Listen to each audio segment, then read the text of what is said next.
이주민은 누구이고 난민은 누구인가? 이주민은 뭐 간단히 말하면 국경을 넘은 사람들이죠. 예, 그래서 다양한 목적으로 이주를 하잖아요. 결혼을 위해서 이주도 하고, 공부를 위해서 이주도 하고, 예, 그 다음에 일을 하기 위해서 이주도 하는 거죠. 그래서 여러 가지 목적으로 이주를 하는데, 이제 제가 일하는 현장에서는 중요한 이제 분류가 강제 이주됐느냐 아니면 자발적으로 이주됐느냐가 굉장히 중요해요.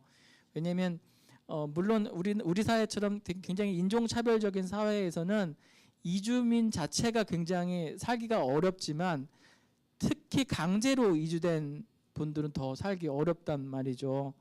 그래서 이제 이주의 종류 중에 저희는 이제 강제 이주와 또 자발적인 이주. 근데 이게 두 개가 엄격하게 사실은 나눠질 수 있는 건 아니고 그게 약간 중첩되는 그런 부분이 있긴 한데요.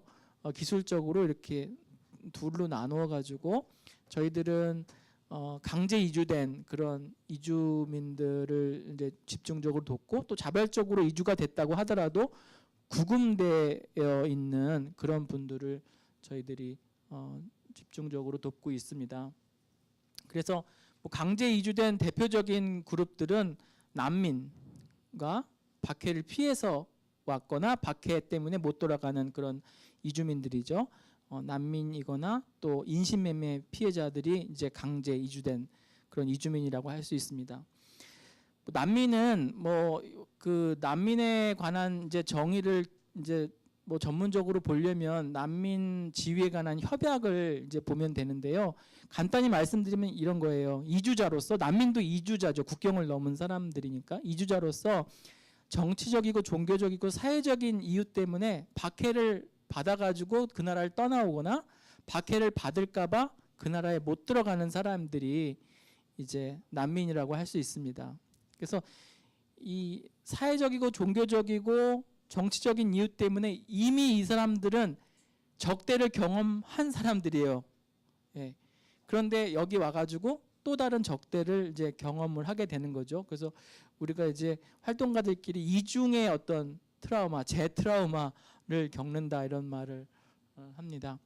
어떤 우리 안에 있는 어떤 뿌리 깊은 인종주의, 인종적인 편견 이런 것들이 너무 자연스럽기 때문에 언론이라든지 광고 이런데 뭐 그냥 너무 아무렇지 않게 이제 나온단 말이에요. 그래서 근데 우리들도 이제 그런 거에 이제 어떤 길들여져 있기 때문에 잘 모르고 그냥 휙 넘어간단 말이죠. 그래서 우리의 일상생활에서 몸에 배인 차별적인 그런 말과 행동, 또 나아가서는 혐오 발언, 이것이 뭐 처음에는 온라인으로 시작했다가 지금은 오프라인까지 이제 나오려고 하는 그런 경향을 보이는데요. 그리고 이제 심지어 이제 혐오 범죄로까지 나타날 수가 있습니다.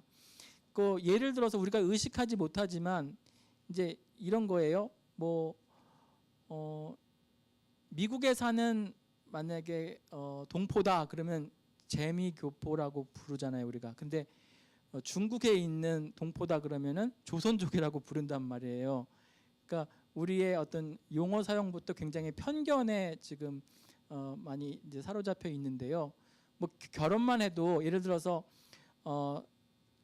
동남아시아에서 이제 오신 분하고 한국 사람하고 결혼을 하면은 그건 다문화 결혼이라고 이렇게 부르고, 서양에서 온 사람하고 결혼하면 그걸 다문화 결혼이라고 사람들이 안 부르고 국제 결혼이라고 부른단 말이에요. 그러니까 굉장히 이게 용어를 사용하는 게 있어서도 그 안에 우리의 뿌리 깊은 그런 편견들이 이제 있다는 거죠. 그 우리나라 외국에는 난민들이 부모 없이 이제 오는 경우 미동반 이제 아동이라고 부르는데 그런 난민들이 꽤 많습니다.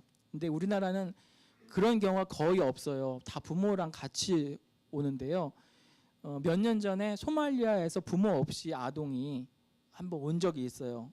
그런데 그 아동이 뭐 여러 가지로 참 고생을 많이 했어요. 그런데 가장 힘든 것 중에 하나가 자기가 소말리아에서 왔다 그러면 사람들이 그냥 모르면 그냥 가만히 있으면 되는데 소말리아 하면 해적밖에 모르거든요. 그러니까 너 뭐 해적하고 무슨 관계가 있냐 자꾸 만나는 사람마다 그런 걸 묻는 거예요.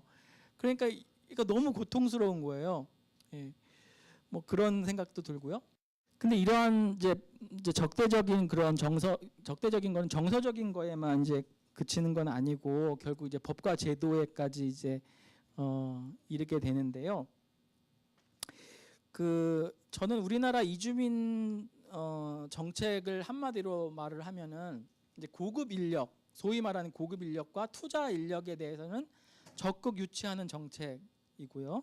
그다음에 결혼 이주 여성에 대해서는 동화 정책, 그다음에 이주 노동자에 대해서는 단기 순환 정책, 그다음에 난민에 대해서는 면피하는 정책이다 이렇게 이제 보고 싶습니다. 우리가 다문화라는 말을 굉장히 많이 쓰잖아요. 근데 이게 현장에서 느끼는 거는 이 다문화라는 말은 거의 레토릭에 불과하다라는 거예요. 그러니까 알맹이가 없이 그냥 레토릭만 쓰는 거고 실제적으로는 동화 정책이고 단기 순환 정책이고 그냥 창피함을 피하기 위한 그런 정책에 불과하다라는 것을 느끼게 됩니다. 뭐 예를 들어서 이주 노동자의 경우에는 우리나라에 아무리 오래 있어봐도 연장을 해도 4년 10개월밖에 있을 수가 없어요. 4년 10개월, 3년 플러스 2년 10개월, 1년 10개월 이렇게 4년 10개월만 있으면 무조건 나가야 됩니다. 왜냐하면 이게 귀화 요건이 5년 거주잖아요. 그러니까 어떤 시기든지 장기적으로 거주하지 못하게 하는 게 국가의 정책이에요. 그렇기 때문에 이주 노동자가 우리나라에 5년 가까이 있어도 가족들을 데려올 수가 없습니다. 그래서 이주 노동자에 대해서는 이제 단기로 순환해서 노동력을 쓰려고 하는 정책인 거죠. 저는 이주 관련해서 가장 야만적인 제도가 하나를 뽑는다면은 이주 구금 제도를 이제 말씀드리고 싶은데요. 근대법이 우리한테 가져다준 큰 혜택 중에 하나가 뭐냐면 함부로 우리를 이제 신체를 구속할 수 없다는 거예요. 그래서 우리 신체를 이제 구금하기 위해서는 아주 엄격한 조건이 필요합니다. 그건 이제 투쟁에서 이제 얻어낸 거잖아요. 그래서 국회의원 우리의 대표가 만든 어떤 법에 근거해야 되고요. 또 법원과 같은 독립적인 기관의 개입이 없이는 구금을 할 수가 없습니다. 그리고 당연히 구금의 상한이 있어야 되고 우리가 잘못한 만큼만 구금이 돼야 돼요. 그리고 구금을 안 하고서 다른 방법으로 똑같은 이제 목적을 달성할 수 있으면은 구금할 필요가 없는 거죠. 근데 이주 구금과 관련해서는 이런 것이 하나도 지켜지지 않습니다.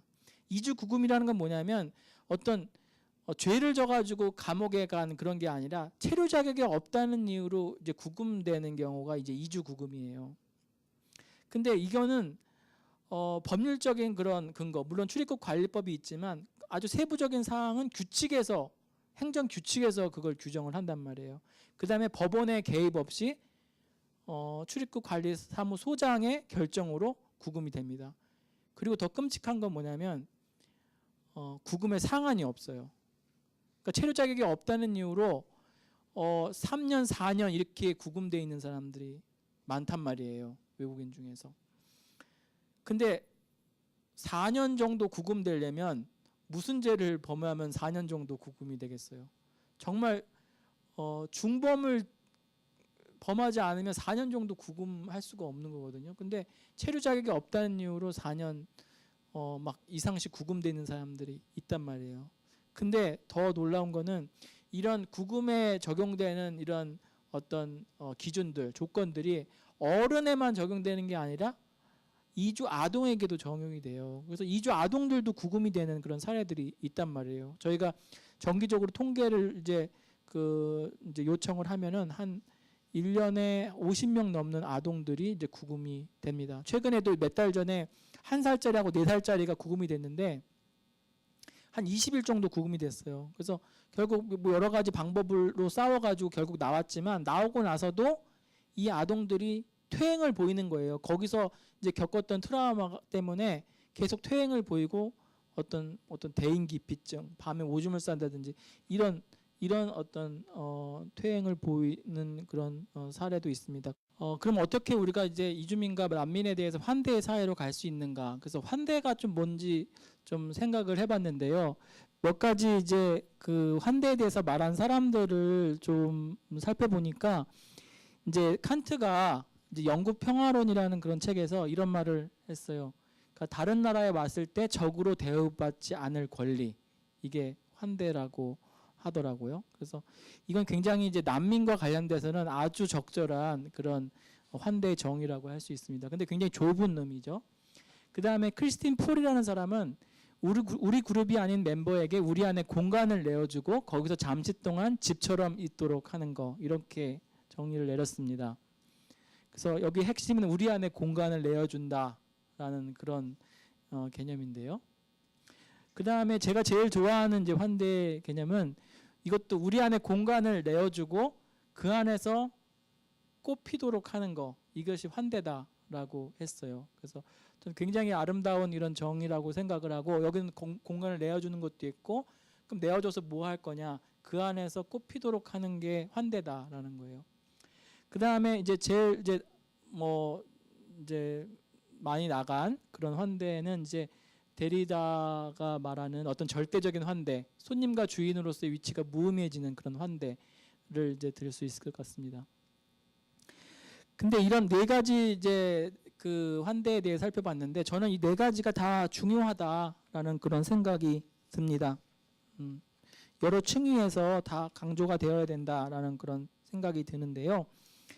그 뭐 환대의 정의를 아까 살펴보면은 뭐 칸트에서부터 쭉 이렇게 확장돼 가지고 결국 이제 데리다까지 이제 가는데요.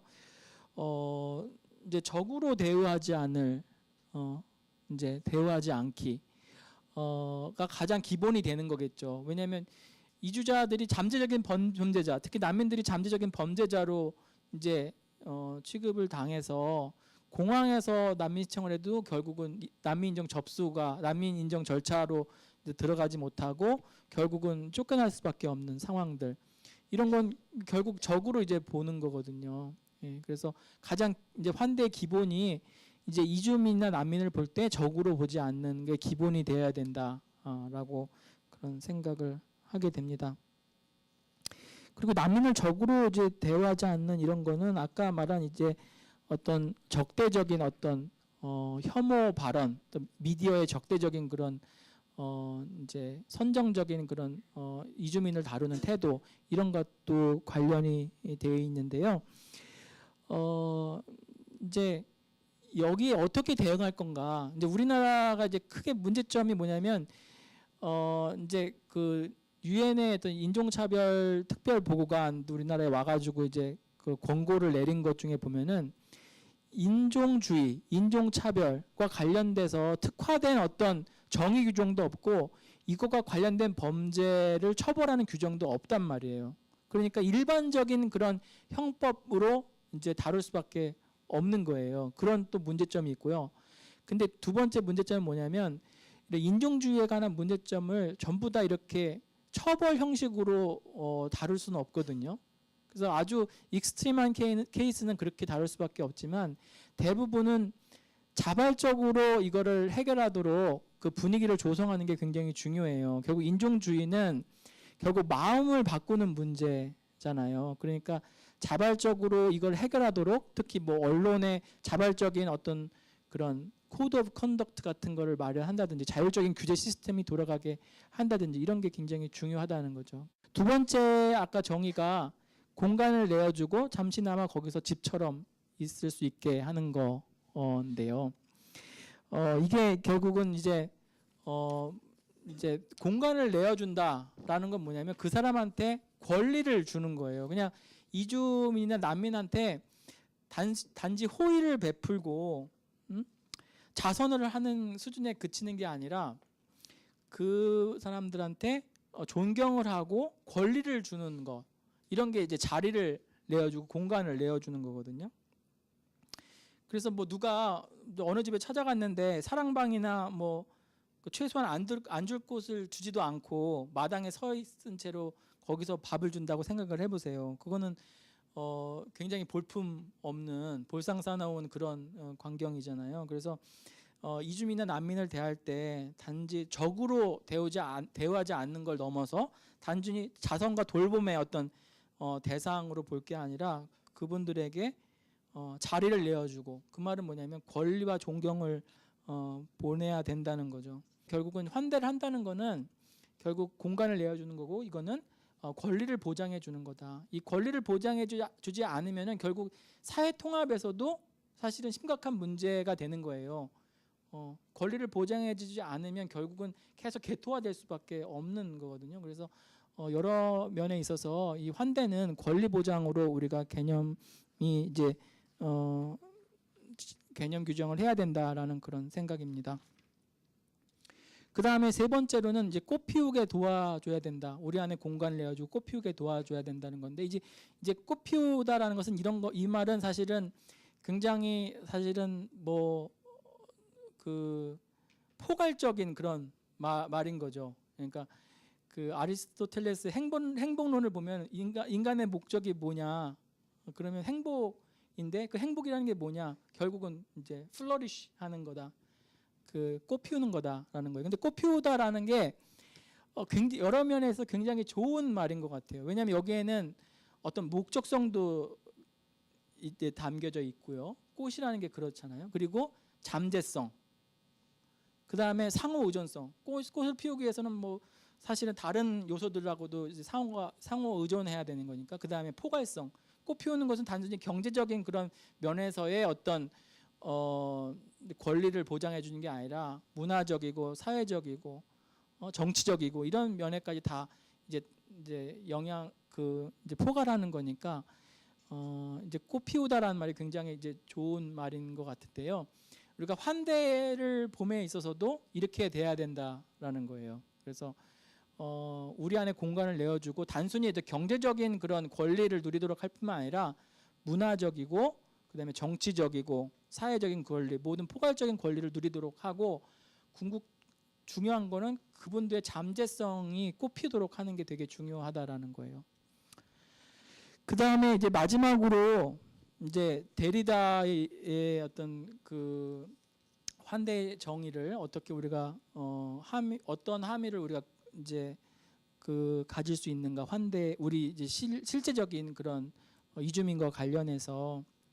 그래서 제가 뭐 데리다를 잘 이해하지 못할 수도 있고, 제가 뭐 난민과 이주민들을 현장에서 계속 만나는 법률가이기 때문에 어떤 데리다가 말하는 절대적인 환대에 대해서는 아직 받아들이기 어려운 부분이 있는데, 오히려 또 이런 면도 있어요. 환대가 성립하기 위해서는 주인과 손님의 경계가 아예 없어져서는 안 된다라는 그런 생각도 듭니다.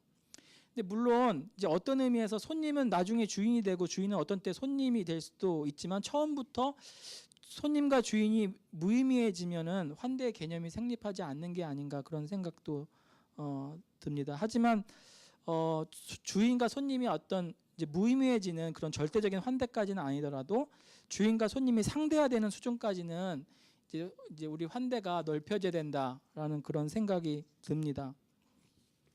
이제 그게 뭐냐면 이제 이주민과 난민을 우리의 어떤 해석학적인 파트너로 이제 받아들이는 게 중요하다는 거예요. 우리의 선생이자 우리의 해석학적 파트너. 그래서 이분들이 우리 안에 있음으로 인해서 우리가 우리 자신의 들보를 보는 거죠. 들보를. 그러니까 우리가 사실 조감할 수 있는 능력이 없잖아요. 조감할 수 있는 능력이 없기 때문에 우리의 들보를 보려면은 우리 안에 대조 문화, 대조 사상이 들어와야지만 우리가 우리의 들보를 볼 수 있단 말이에요. 우리의 눈에 있는 들보라는 말이, 그러니까 우리의 어떤 큰 잘못, 우리의 큰 어떤 문제점, 이런 거를 볼 수 있단 말이죠. 그렇기 때문에 이주민이 우리한테 옆에 있다는 것은 결국 우리 안에 있으면서 그 이주민도 사실은 바뀌게 되죠.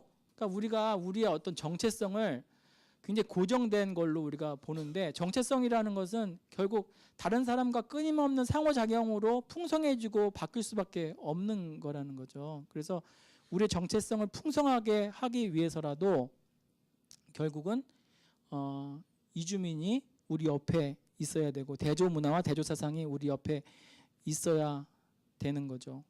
예, 그래서 그런 의미에서 이제 이주민은 이제 주인도 될 수 있고 우리도 손님이 될 수 있고 이런 어떤 약간 주인과 손님이 이제 상대화되는 어떤 그런 이제 데까지 이룰 수 있다고 생각을 합니다. 이것과 관련해서 이제 그 미라슬로브 볼프라는 사람이 이제 배제와 포용이라는 책에서 이제 쓴 말인데요. 이런 말이 있어요. 그러니까 embrace라는 말이 포용이라고도 해석이 될 수 있고 포옹이라고도 해석이 될 수가 있잖아요. 그래서 포용을 할 때 나는 팔을 벌려서 다른 사람을 위한 공간을 내 안에 만드는 거죠. 그래서 팔을 벌렸다는 것은 다른 사람에게 내 안으로 들어오라는 초대인 동시에 내가 단지 자족적인 사람으로 남아있기를 원치 않는다는 표시죠. 근데 포용을 할 때 나는 팔을 접어서 다시 감싸잖아요. 근데 감싼다는 것은 나의 정체성을 유지하기를 원한다는 말인가 동시에 타인이 내 일부가 되기를 원한다는 표시라는 거죠. 그래서 다른 사람은 나의 일부가 됨으로 나를 풍성하게 하고 또 다른 사람은 나로 인해서 풍성해 되는 거죠. 이렇게 포용할 때 우리는 자신의 진정한 자아에 충실하게 남아있으면서 동시에 아무도 예전과 똑같은 상태가 아니다. 왜냐하면 서로가 서로를 부유하게 했기 때문이다. 이런 의미에서 환대가 궁극적으로 이해가 돼야 되는 게 아닌가 그런 생각을 합니다. 그래서 저희가 이주민들을 대할 때 두 가지 큰 이제 모토가 있어요. 하나는 뭐냐면 우리도 어디선가 이방인이다라는 모토예요. 그래서 이제 그 말은 뭐냐면 크게 두 가지인데 하나는 우리 사회가 너무 살기만 좋은 곳이 되어서는 안 된다는 거예요. 그러니까 우리 사회에 대해서 되게 이질감을 항상 느껴야 된다는 거죠. 그러니까 이질감을 못 느끼면은 그건 뭐냐면 우리 사회에서 주변화되고 차별받고 하는 사람들의 고통을 우리가 모른다는 얘기거든요. 그래서 끊임없이 우리가 우리 사회에서 이질감을 느끼고 나도 이방인이다라는 그런 이제 생각을 가져야 되는 거고요. 또 하나는 우리도 사실은 멀지 않은 과거에 이방인으로 살았다는 것을 끊임없이 역지사지의 마음을 이제 가져야 된다는 거죠. 그 다음에 두 번째로는 이방인은 우리의 선생이다라는 그런 생각을 가져야 된다는 거죠. 그러니까 단순히 어떤 시혜나 돌봄의 대상이 아니라 그분들을 적극적으로 우리 선생으로 삼고 해석적인 파트너로 삼고 우리의 인식과 우리 행동이 바뀌고 풍성하게 되는 그런 파트너로 삼는 것이 중요하다라는 그런 의미로 그 두 모토를 사용하고 있습니다. 그래서 두서없이 제가 이렇게 5가지 테마에 대해서 말씀을 드렸습니다. 장시간 경청해 주셔서 감사합니다.